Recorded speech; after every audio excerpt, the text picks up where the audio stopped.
Welcome to the Slop Temple. We pray this video helps. In this video, I will explain how to apply for a tax refund in Korea. First, determine your eligibility, as not everyone qualifies.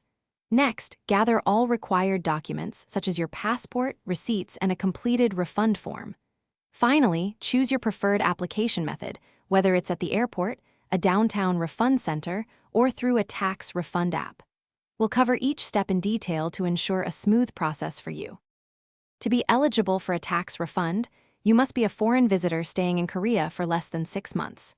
It's crucial to save all original receipts from stores displaying the tax-free logo, especially for purchases exceeding won 30,000.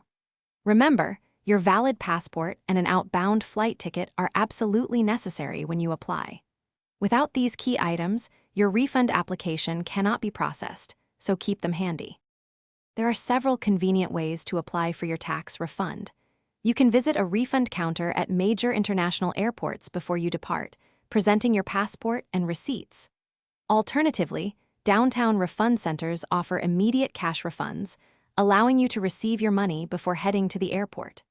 For a more modern approach, consider using a mobile tax refund application, which simplifies the process right from your phone. Each method offers unique benefits. To avoid common issues, always double-check that your purchases meet the minimum spending threshold for tax-free eligibility. Carefully review all personal information on your refund form to prevent any delays or rejections. Sometimes, customs officials may ask to see your purchased items, so keep them accessible.